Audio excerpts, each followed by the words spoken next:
안녕하세요. 저는 40대 초반에 중학생 아들 하나를 키우고 있는 주부입니다.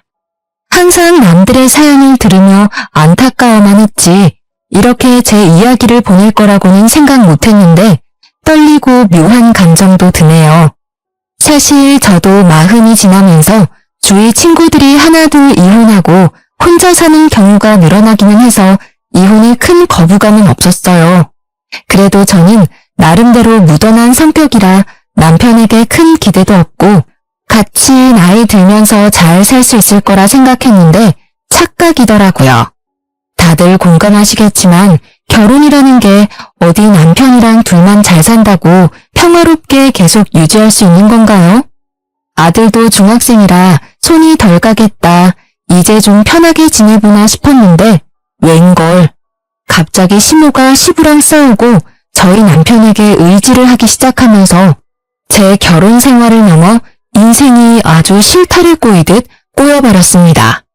어릴 때부터 말괄량이 소리를 들을 만큼 털털하고 대찬 성격인 저와 달리 시모는 아주 여성스럽고 작은 말에도 상처받는 여린 성격으로 시모 3명을 낳고 얻은 귀한 막내 아들에 대한 사랑도 지극해 신혼 초부터 저와 알게 모르게 부딪히는 일이 많았어요. 그래도 제가 워낙 무딘 성격이라 알고도 모른 척하면서 큰 트러블 없이 10년을 지내왔는데요.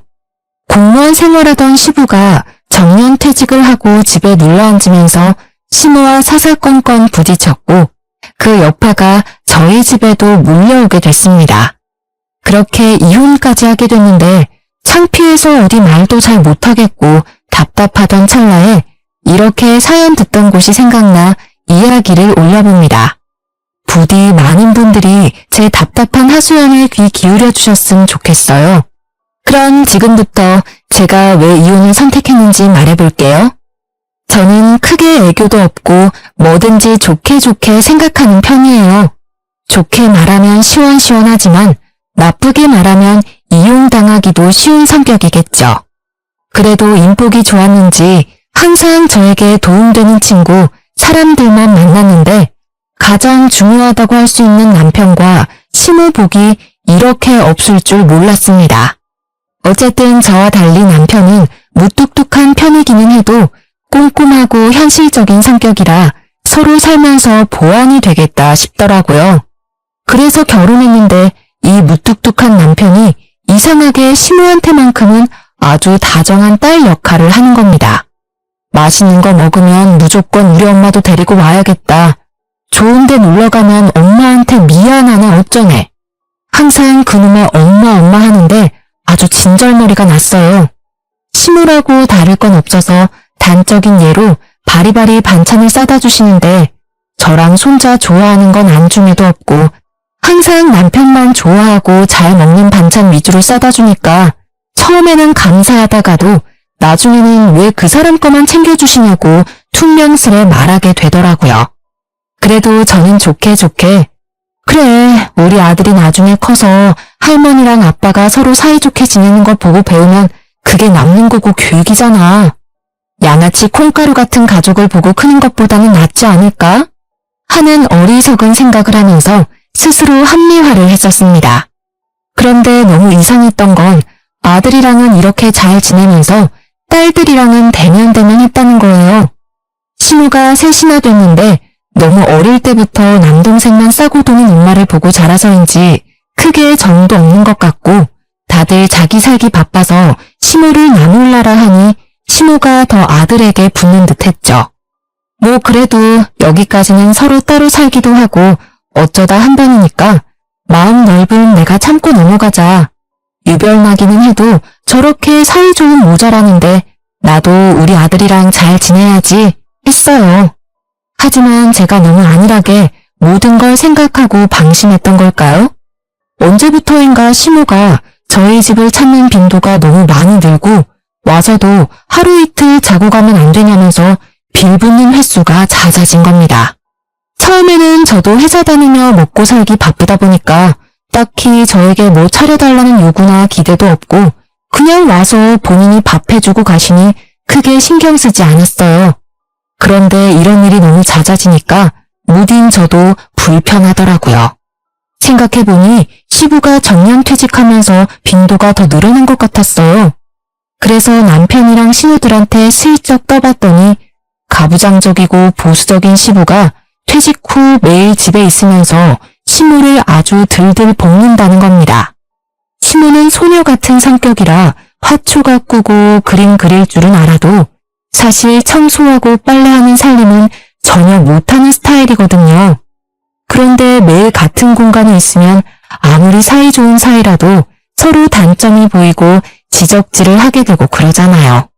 딱 시부랑 시무가 그래서 한번 눈에 거슬리니까 서로 다투고 시부 잔소리에 시무가 못 견뎌 집을 나오고 했던 거더라고요. 그렇게 하루 이틀씩 시무가 저희 집에 피신하듯이 와서 편하게 있다가 화 풀고 돌아가는 날이 반복되던 어느 날이었어요. 야근하고 돌아온 집에서 남편이랑 같이 있는 시무를 보고 저 진짜 기절 초풍하는 줄 알았습니다. 시무가 평소에 들고 오던 짐 가방보다 더 큰 무슨 이민 가방 같은 걸 들고 소파에 앉아 있는 겁니다. 어머, 어머니, 이게 다 뭐예요? 여보, 무슨 일이야? 여보, 엄마 가출했대. 뭐? 가출? 어머니, 아버님 무슨 소리 하는 거예요? 아버님이랑 싸우셨어요?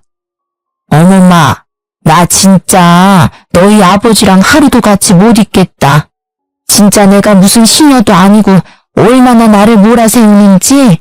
자기는 연금도 나오고 퇴직했으니까 쉬면서 대접받겠다 이 소린데 나도 같이 늙어가는 처지에 영감탱이 수발까지 들랐는데 내가 그 소리 듣고 가만히 있을 수 있겠어? 나 너무 자존심 상해. 어머니, 그래도 아버님이랑 대화해서 푸셔야죠. 이렇게 집을 나와버리면 어떡해요. 아버님은 아세요? 지금쯤 막 찾고 걱정하시는 거 아니냐고요. 그 영감탱이 보는 데서 내가 짐 싸 나왔어. 걱정 마. 그것보다 내가 얼마나 수모를 당했는지 아니? 매일 집에 둘이 있는데 밥 줘라, 물 줘라, 빨래해라, 청소해라. 자기는 손 하나 까딱 안 하면서 아주 나를 들들 볶아대는데 아유, 나 너무 승질나서 그 집에 같이 못 있겠어. 나 당분간 여기서 좀 지내면 안 되겠냐? 네? 여보, 나랑 방에서 얘기 좀 해.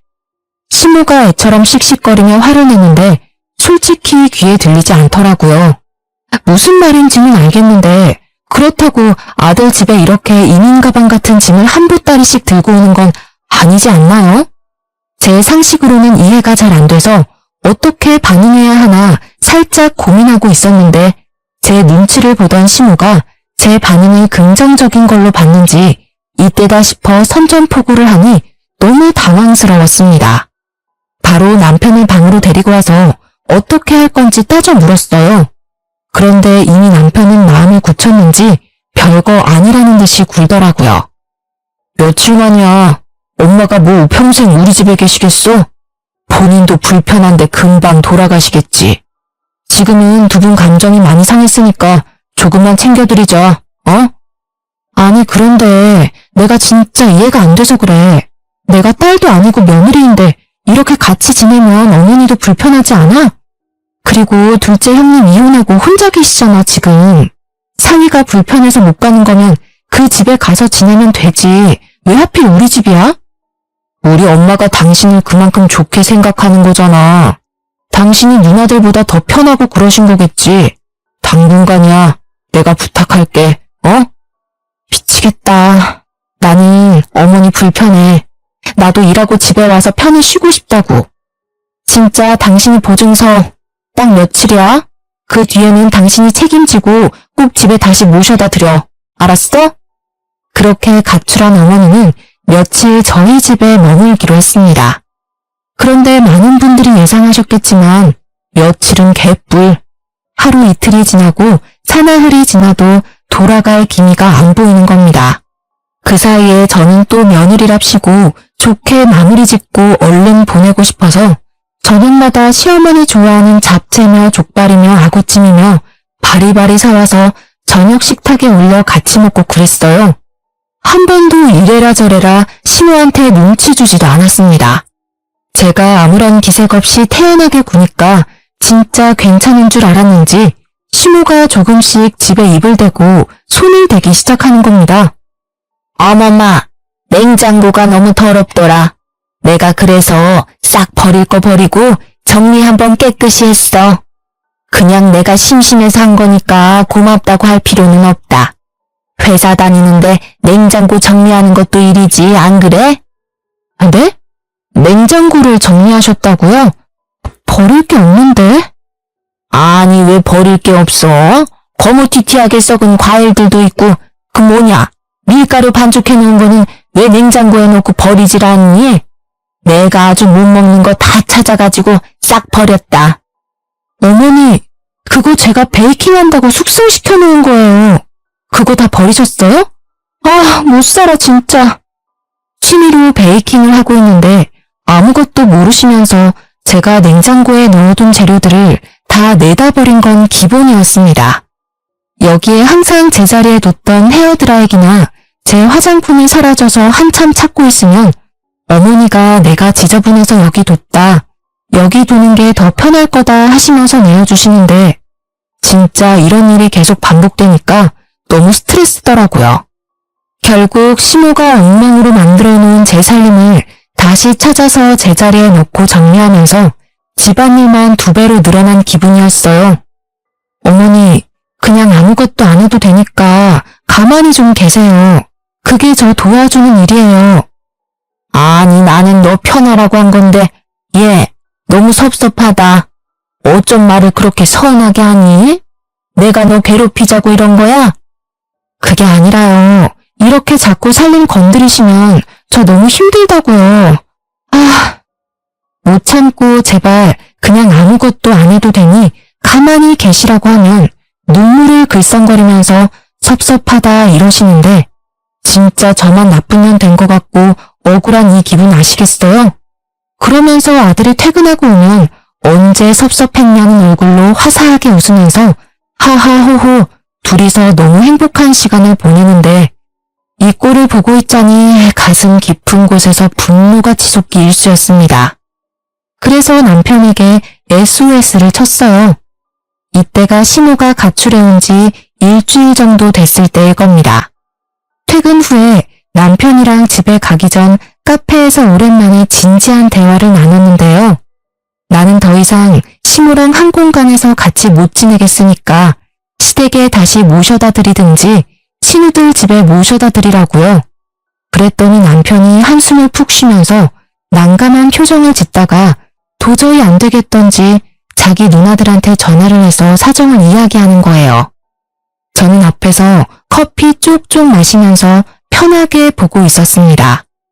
그래도 남편이 아직 사리분별은 하는구나. 가정은 지키고 싶어하네. 이런 생각을 하면서요. 그런데 전화를 끊은 남편이 이상한 소리를 하더라고요. 당신이 하라는 대로 다 말했어. 누나들이 여기로 온대. 어디? 우리 집으로? 잘됐다. 누가 어머니 모셔간대? 사실 누구든 다 상관없는데 내 생각에는 둘째 형님이 혼자 있으시니까 마음도 좀 더 편하실 테고 괜찮을 것 같은데. 무튼 너무 잘됐네. 아니, 여기 카페로 온대. 모여서 다 같이 올 건가 봐. 조금 기다리라네. 카페로? 그냥 집으로 가서 바로 모셔가도 되는데 왜 굳이 여길 와? 잠시 후 조용한 카페로 신우 셋이 들이닥쳤습니다. 평소에 별로 남매 간에 정이 없어서 명절이나 생신 때 아니면 안 만나는 사이인데 이렇게 셋이 같이 오는 걸 보니 우아했어요. 그냥 모셔갈 사람 한 명만 집으로 와도 되는데 이상하다 싶었죠. 그렇게 자리에 앉은 세 사람이 하는 말은 진짜 황당했어요. 올케, 잘 지냈어? 우리 엄마 때문에 힘들었지? 얘한테 들었어. 그동안 마음고생 많이 했다면서. 괜히 우리 아빠 엄마가 싸워서 아유, 우리가 미안해. 아니에요. 그냥 친정엄마하고 살아도 부딪히는 일이 많은데 시어머니랑 있으니까 서로 감정도 상하고 마음이 안 좋더라고요. 그래도 이렇게 와주셔서 감사해요. 그래서 어느 분이 모셔가시려고요? 아, 그게 있잖아.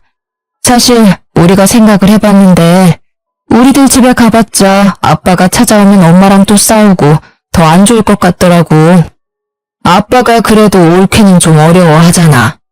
그래서 말인데 당분간만 좀 더 데리고 있어주면 안 될까?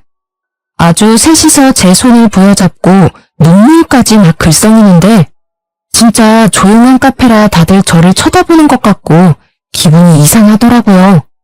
이러려고 우르르 몰려왔나 싶어 황당하기도 하고 남편을 쳐다보니 모르는 척 뒷짐지고 앉아있는 모습에 화가 나서 단호하게 나가야겠다 싶었습니다.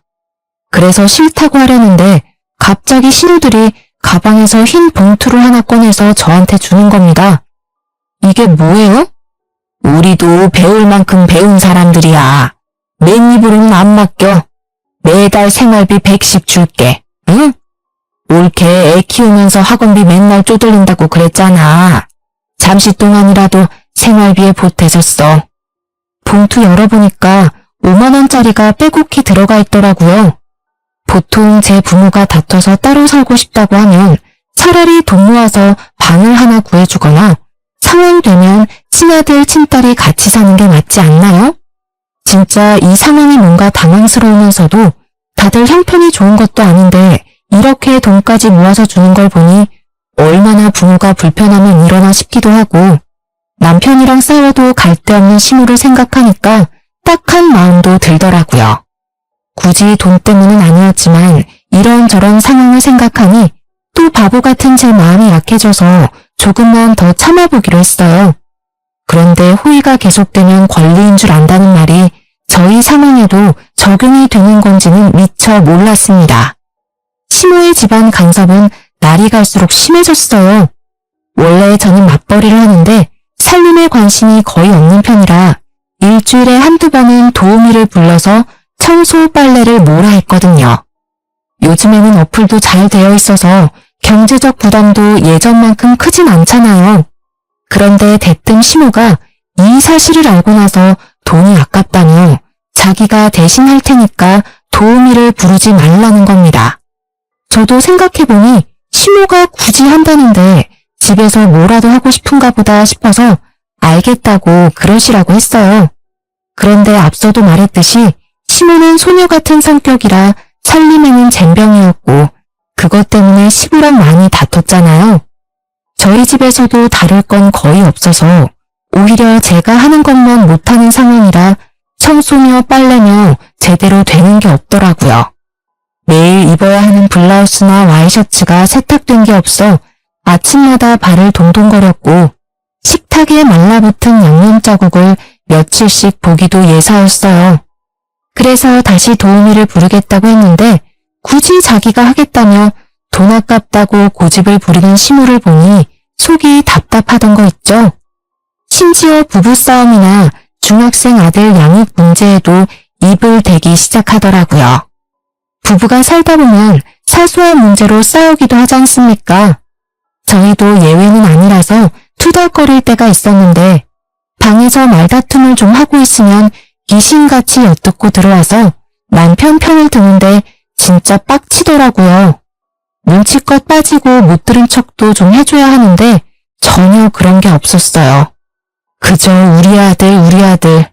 남편도 만년 제 편이 집에 있으니 저한테 더 기고만장하게 굴고 재수가 없더라고요. 중학생이 된 아들 교육 문제에도 어찌나 입을 대던지. 제가 알아서 학원에 잘 보내고 있는데 이상한 정보들을 주워와서 과외를 시켜라, 소수정예 학원에 보내라, 우리 형편에 맞지 않은 훈수를 두니까 중간에서 진짜 미쳐버릴 지경이었습니다. 도중에 몇 번 남편에게 이제 한계라고 말을 했는데 처음에는 미안하다, 좀만 참자, 저 자세로 나오더니 나중에는 익숙해졌는지 어쩌라고 하며 화까지 내더라고요. 진짜 어이가 없어서 기싸대기를 한 대 때리고 싶었어요. 그래서 아예 많은 사람들이 모인 날에 터트려야겠다 싶었는데요. 마침 며칠 뒤에 시모 생일인데 때가 때인지라 그냥 집에서 시켜 먹자면서 시누들이 모두 저희 집으로 온다더라고요. 시모랑 사이 안 좋은 시부는 시모가 극구 반대해서 못 온다기에 따로 음식을 챙겨드리기로 하고 그렇게 시모 생일날이 밝았습니다. 오랜만에 모인지라 음식도 양껏 시켜먹고 화기애애한 분위기였어요. 그래서 분위기가 무르익었을 때쯤 입을 열었습니다.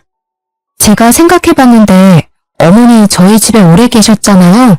언제까지 아버님이랑 이렇게 떨어져 계실 수도 없고 더 늦기 전에 두 분 사이 좀 푸셔야 하지 않겠어요? 네 아버님이랑은 한시도 같이 있기 싫다니까. 그 영감탱이 하는 말 듣고 있으면 귀에서 진물이 날 지경이야. 내가 여기서 너 살림도 도와주고 하잖아. 너 편하게 일하라고 내가 어디 밥 차려달랬니 빨래를 해달랬니? 내가 다 하잖아. 그냥 나는 여기 방 한 칸만 좀 쓴다니까. 아니, 어머니는 지금 너무 흥분 상태라 말이 안 통하니까 여보나 형님 말씀 좀 해보세요. 저 큰맘 먹고 지금 말하는 거예요. 이제 어머니도 집에 가시던지 그게 영 불편하시면 좀 더 아버님이 편하게 드나드실 수 있게 형님들 댁으로 가시는 게 좋을 것 같습니다. 옳게. 우리가 전에도 말했잖아. 우리 엄마는 아빠 만나기 싫어한다니까. 근데 우리들 집에 가면 아빠가 막 찾아와서 또 난리 부릴 텐데. 옳게. 우리 얘기를 뭘로 들은 거야? 그게 아니라요.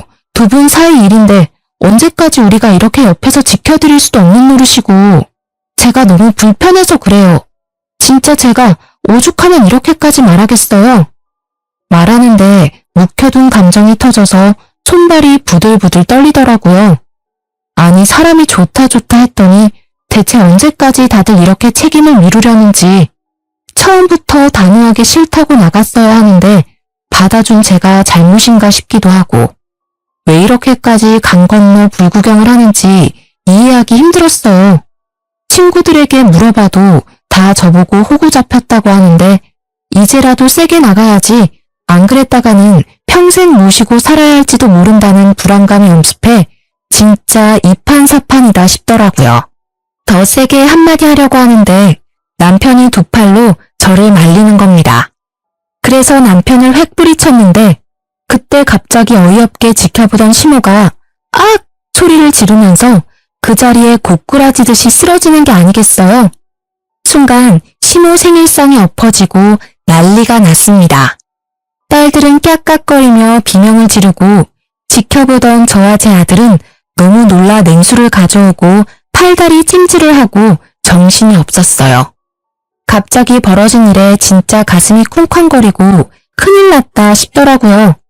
평소 너무나 건강하던 시모였기에 당황스러움은 2배였습니다. 어머니, 괜찮으세요? 갑자기 왜 이러세요? 119 부를게요. 아, 놔둬. 올케 때문에 충격받아서 지금 쓰러지신 거 아니야. 야, 어버. 빨리 병원 데리고 가게. 그리고 너희들 엄마 짐 챙겨서 따라와. 119를 부른다는 제 말에 첫째 시모가 말리면서 남편 보고 시모를 업으라고 하더라고요. 그리고는 쏜살같이 시모를 업고 달려나가는 남편 뒤로 시모 셋이 쪼르르 따라 나서면서 저보고는 따라오지 말고 반성 좀 하라면서 으름장을 놓고 나갔습니다. 진짜 갑자기 벌어진 일에 너무 놀라 심장이 미친 듯이 뛰더라고요. 눈물이 터져서 울먹거리니 아들이 제가 우는 거 처음 봤다고 할머니 병원 갔으니까 괜찮으실 거라고 달래주는데 진정이 안 됐어요. 하필 제가 이렇게 소리치고 할 때 쓰러지셔서 혹시 잘못돼 큰일이라도 나면 다 제 탓이 되는 거라 생각이 들더라고요. 늙은 시모한테 내가 무슨 짓을 했나, 내가 조금만 더 참을 걸 하는 후회와 죄책감이 밀려오는데 진짜 지금도 그때 생각하면 울컥하네요. 그렇게 병원으로 간 시모 소식을 기다리는데 1시간이 1년 같았어요. 그래서 못 참고 남편에게 전화를 걸었어요. 여보, 어머니 어떠셔? 괜찮으시대? 아, 지금은 전화 받기 좀 그래. 일단 수습해놓고 갈게. 기다려. 왜? 무슨 일인데? 의식은 돌아오셨어? 아, 진짜 내가 너무너무 미안해. 의사는 만나봤어? 어머니 괜찮으시지? 아직 잘 모르겠고 조금 있다가 누나들이 갈 거야. 그때 얘기 들으면 될 것 같다. 남편의 화난 목소리에 가슴이 쿵 내려앉았어요. 그날 밤 신우들이 다시 와서 이야기 좀 하자고 하더라고요. 형님, 어머니는 좀 어떠세요? 병원이 어디신데요? 저도 가봐야 하지 않겠어요? 아, 진짜 너무 걱정돼서 미치겠어요. 옳게. 다행히 평소에 건강하고 일찍 병원 가서 괜찮다는데 스트레스가 심해서 당분간 안정 취하면서 좀 편하게 있으라더라. 아, 진짜 늙은 우리 엄마 불쌍하지도 않아? 우리가 오죽하면 그렇게 부탁을 했겠어. 근데도 그렇게 화를 내니까 스트레스 받아서 늙은이가 쓰러지지 안 쓰러져? 저는 그냥 너무 답답해서 그런 건데 이렇게 쓰러지시기까지 하실 줄은 몰랐어요. 어쨌든 엄마가 옳게도 힘들었을 거라고 이해를 하더라. 우리 엄마 그러고 보면 참 대인배야. 나 같으면 가만 안 있었을 텐데. 무튼 제발 부탁 좀 할게. 우리 엄마 옳게 때문에 이렇게 쓰러졌으니까 회복할 때까지만이라도 좀 봐줘. 아들 있는 데가 제일 맘 편하다는데 우리가 뭘 어떡하겠어? 결국 저만 희생하면 되는 문제더라고요. 시모가 제 이야기 듣다가 쓰러진 건 맞는 거고 병원에서도 스트레스 때문에 안정을 취하라 했다는데 아들 집이 세상에서 제일 편하다면 저로서는 할 말이 없는 거였습니다. 지금 생각해보면 정말 답답하고 억울한 일이지만 그 당시 돌아가는 상황에서는 빠져나갈 구멍이 없어 보였어요. 이게 가스라이팅이라는 걸까요? 아무튼 그렇게 시모는 그대로 다시 병원에서 돌아와 집에 눌러앉게 됐는데 다시 건강을 찾은 안색이라 너무 감사하더라고요. 더 큰일이 없어서 다행이라는 생각도 들고 한동안은 시모도 제 눈치를 보고 저도 시모 눈치를 보면서 답답하지만 서로 터치하지 않게 노력하는 일상을 보냈습니다. 하지만 이미 너덜너덜해진 사이인데 그 위에 살짝 테이프 한 장 붙여놓는다고 다시 끈끈해질 수 있겠습니까? 참자 하면서도 계속 머릿속에 시모가 우리 집에 계속 있는 이 상황이 불합리하고 어이가 없다는 생각이 드는 겁니다. 아무리 생각해도 멀쩡히 시부가 있고 딸도 셋이나 있는데 하루 이틀도 아니고 벌써 몇 달씩 아들 집에 눌러앉아 있는 게 이게 합가가 아니면 뭔가 싶고 내가 지금 뭘 하고 있나? 정작 우리 친정 부모님은 바쁘다는 핑계로 얼굴 보고 식사한 지도 오래인데 진짜 가슴이 답답하더라고요. 평생 나보고 이렇게 살라는 것인지. 그래서 친구들에게 터놓으니까 세상에 이런 경우는 없다면서 너 같은 사람 어디 있는지 인터넷에 한번 글 올려서 물어보라는 겁니다. 사실 저는 SNS를 잘 하지 않는 편이었는데 친구들이 재밌다고 한 지역 커뮤니티 카페가 하나 있었어요. 가입해놓고 눈팅만 하고 있었는데 여기서 정보도 많이 얻고 요즘 살아가는 재밌는 이야기도 많이 보고 했거든요. 혼자서 끙끙 앓자니 이해해주는 사람도 없는 것 같고 힘들어서 익명의 힘을 빌려 인터넷에 글을 써보기로 했습니다. 제가 처한 상황을 처음부터 끝까지 줄줄 써내려가는데 진짜 제가 읽어도 어이가 없고 남의 일이라면 바보처럼 지금 뭐 하고 있냐고 보살이냐고 할 만하더라고요. 그렇게 하소연하듯이 글을 적고 업로드를 했는데 회사 다니느라 한동안 써놓고 까먹은 글이 주말에 갑자기 생각났어요. 그래서 댓글이 몇 개나 달렸으려나 조회수는 있으려나 하고 들어가 봤는데 웬걸 수백 회가 넘는 조회수에 댓글도 수십 개가 달린 겁니다.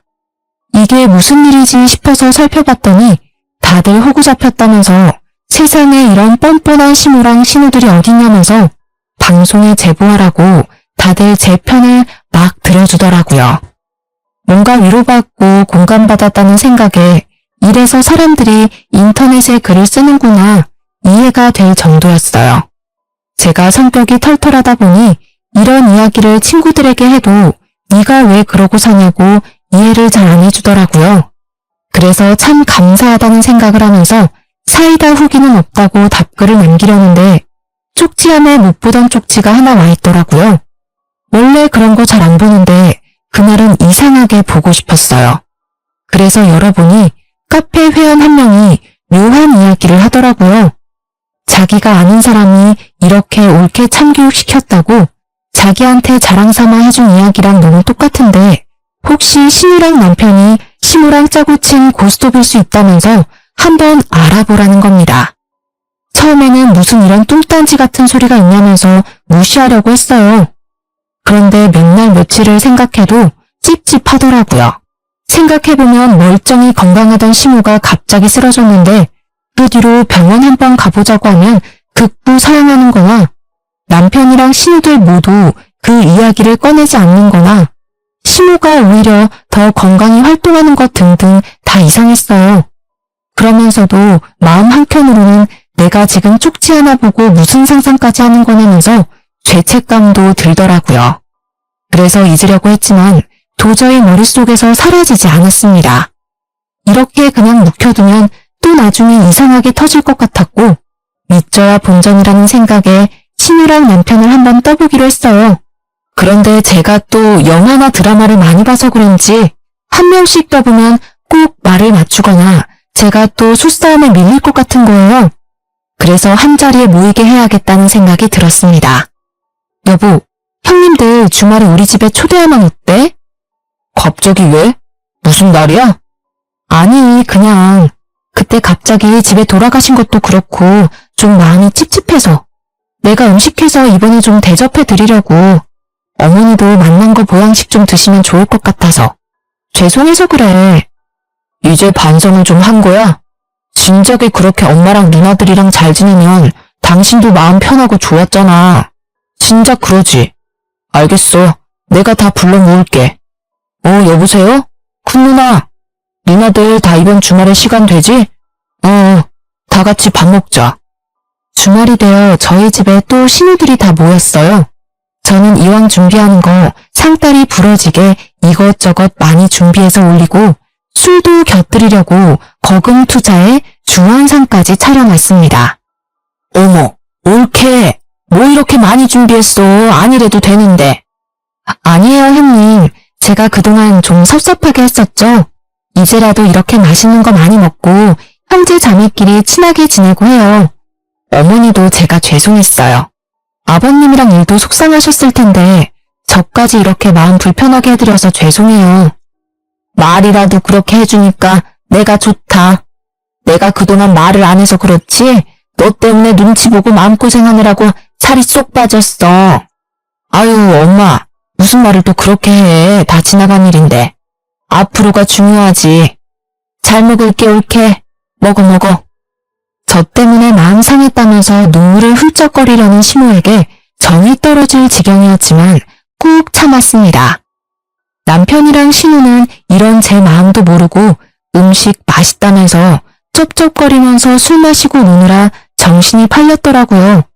시모는 제가 차린상으로 자기 자식들 잘 먹는 거 보니까 흐뭇한지 혼자 있는 시부 생각은 아랑곳 없이 너무 잘 웃으며 있었고요. 이 기괴한 상황에 더 참을 수 없어서 술 기운이 모락모락 오를 때를 기다려서 궁금하던 걸 마구 물어봤습니다.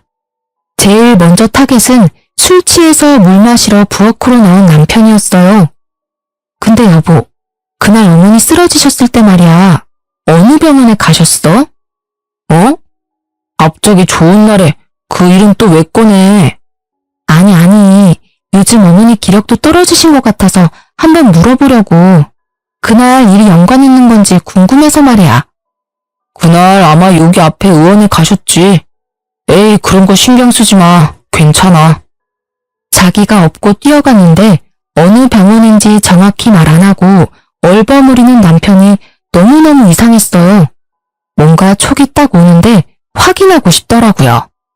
남편이 소파에 뻗자마자 제일 리더격인 첫째 신우에게 말을 걸었습니다.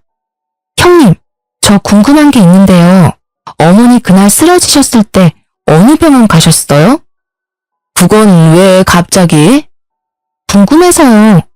그때 차 타고 큰 병원 갔지. 그렇게 노인네가 갑자기 쓰러졌는데 큰 병원 가야지 조그만 데 가서 되겠어? 스트레스에 엄청 약하대. 이제 스트레스 안 주게 다들 노력하자고, 응? 아까 아범은 여기 앞에 의원 갔다고 하던데요.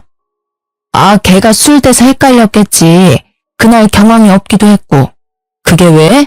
옳게 지금 뭐 의심하는 거야? 에이, 그건 아니고요. 제가 어머니 모시고 다시 가보려고 해요. 요즘 깜빡깜빡 하시고 자꾸 기력도 없으셔서요.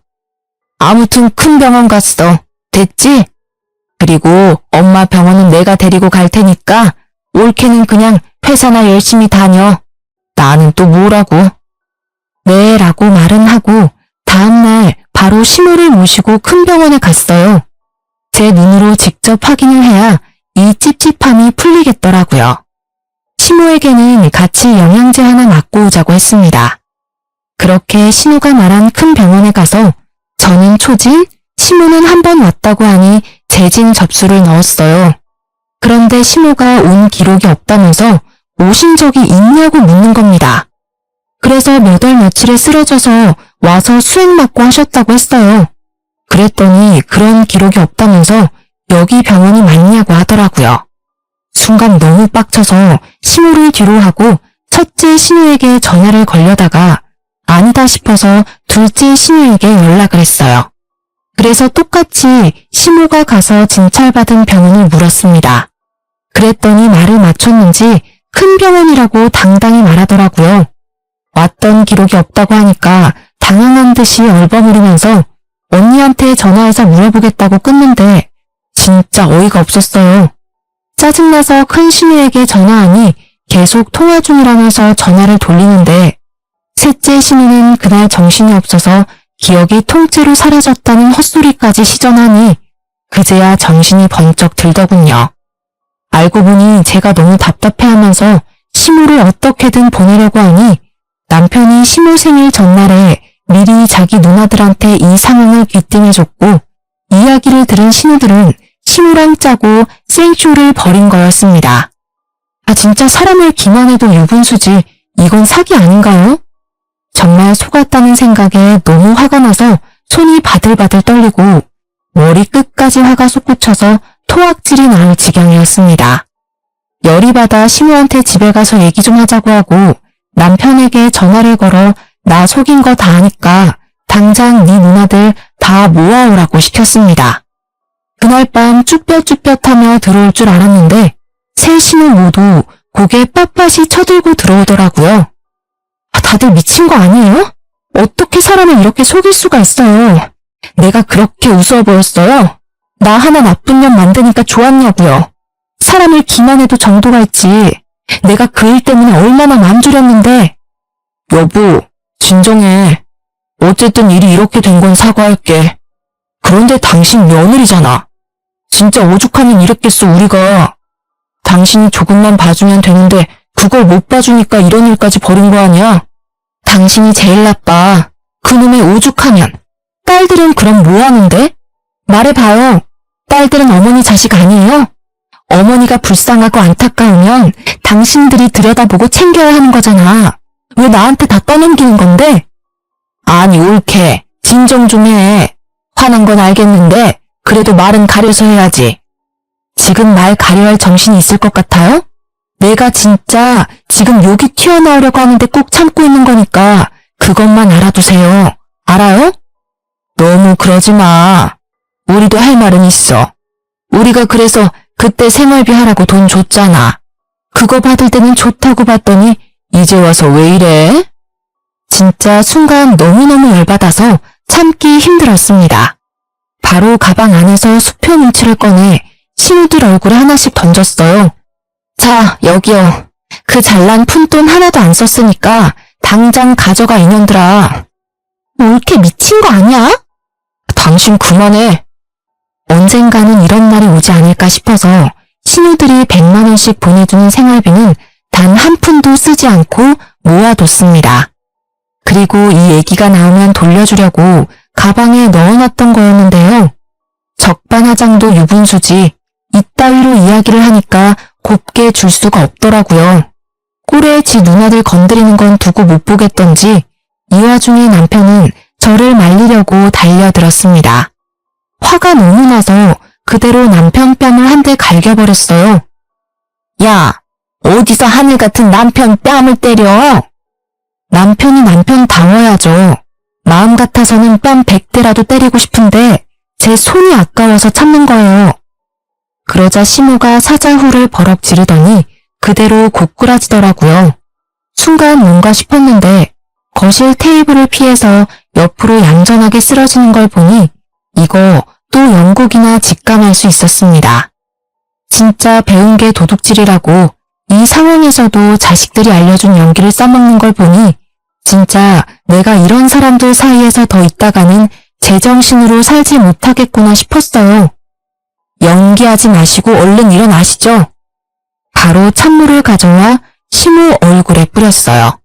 찬물이 얼굴에 닿자마자 시모가 놀랐는지 비명을 지르며 일어나 그대로 주저앉고 울음을 엉엉 터뜨리더라고요. 그 모습에 남편과 신우들 모두 충격이 컸는지 그 자리에 서서 더는 저를 부르지 않았습니다. 미친년처럼 굴고 나니까 진짜 속이 시원하고 후련하더라고요. 왜 진작 이렇게 하고 싶은 대로 하지 않고 꾹꾹 참았는지 진짜 참으면 나만 호구된다는 걸 뼈저리게 느꼈습니다.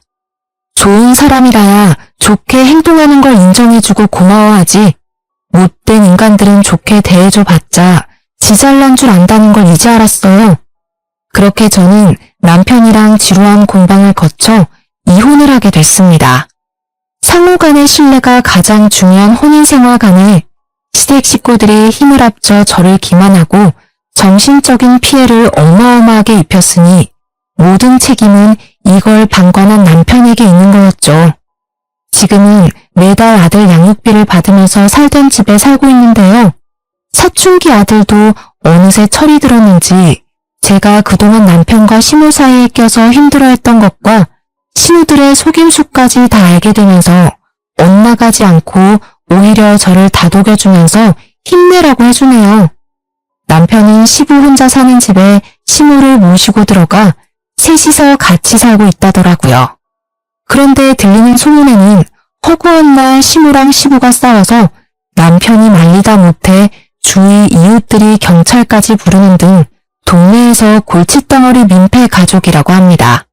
그래서 남편이 회사에서도 일하는데 지장이 있고 이웃들 보기에도 쪽팔려서 먼 동네로 이사를 하고 이직을 생각하고 있다더라고요.